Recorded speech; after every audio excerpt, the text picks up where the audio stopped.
എല്ലാവർക്കും നമസ്കാരം. ഇത് നേരത്തെ പറഞ്ഞതുപോലെ തന്നെ ഇതൊരു വിശ്വാസത്തിൻ്റെ സിനിമയാണ്. അത് സുജിത് ചേട്ടൻ അദ്ദേഹത്തിൻ്റെ കഥയെ വിശ്വസിച്ചു. ആ കഥ ജിതിൻ ചേട്ടൻ വിശ്വസിച്ചു. ബഹുമാനം കൊണ്ട് ഇപ്പോൾ എന്നെ ചേച്ചി എന്ന് വിളിച്ചിരുന്നതാ. ഞാനിപ്പോൾ ജിതിൻ ചേട്ടൻ എന്നൊക്കെ ആയി. ജിതിൻ വിശ്വസിച്ചു, ജിതിൻ്റെ ടോവി വിശ്വസിച്ചു, രാജാ സാർ ഈ സിനിമയെ വിശ്വസിച്ചു.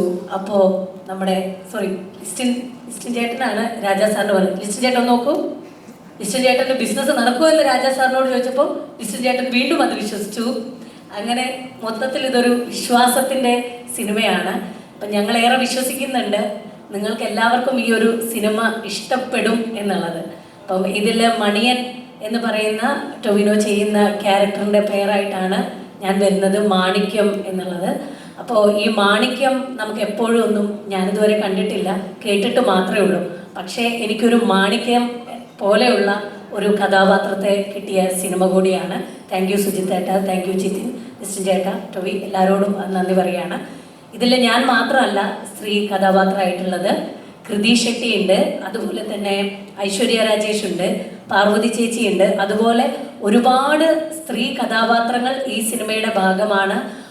അവർക്കൊന്നും ഇവിടെ ഈ ഒരു സമയത്ത് എത്തിപ്പെടാൻ സാധിക്കാത്തത് കൊണ്ട് അവരുടെ എല്ലാവരുടെയും പ്രതിനിധിയായിട്ടാണ് ഞാനിവിടെ നിൽക്കുന്നത്.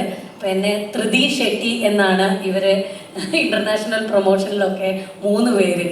അപ്പോൾ അങ്ങനെയാണ് ഞങ്ങൾ അവിടെയൊക്കെ പോയിരുന്നവരെ വന്നിട്ടുള്ളത്. എന്തായാലും ഈ ഒരു സിനിമയുടെ കൂടെ നിൽക്കുക എന്ന് പറഞ്ഞിട്ടുണ്ടെങ്കിൽ അതൊരു നമ്മൾ ഈ ഒരു സിനിമയുടെ ഒരു ചുഴിയിൽ പെട്ടതുപോലെയാണ്, അതിൻ്റെ ഒരു ലഹരിയിൽ. കാരണം അതെല്ലാവരുടെയും കൂട്ടമായിട്ടുള്ള ആ ഒരു എനർജിയിൽ പെട്ടതുപോലെയാണ്. അപ്പോൾ അതിൻ്റെ ഭാഗമായി നിൽക്കുന്നതിൽ സന്തോഷം. നാളെ നിങ്ങളെല്ലാവരും സിനിമ കണ്ട് മലയാളത്തിൽ നിന്ന് ഇങ്ങനെ ഒരു സിനിമ വരുന്ന സമയത്ത് ടോവി എപ്പോഴും പറയാറുണ്ട്, മാർക്കിടാൻ വേണ്ടിയിട്ട് പോവുക എന്നുള്ളതല്ലാതെ ഒന്നും ഒരു പ്രതീക്ഷയുടെ അമിതഭാരമൊന്നുമില്ലാതെ നിങ്ങളത് കണ്ട് നമ്മുടെ മലയാള സിനിമയെ RRR പോലെ KGF പോലെ ARM എന്നുള്ള രീതിയിൽ നമ്മുടെ സിനിമ വരുന്നതിൽ നല്ലതല്ലേ അല്ലേ? അപ്പോൾ അതിനെല്ലാവരും നിങ്ങളുടെ എല്ലാവരുടെയും ഒരു സപ്പോർട്ട് തീർച്ചയായിട്ടും നാളെ ഉണ്ടാവണം. Thank you.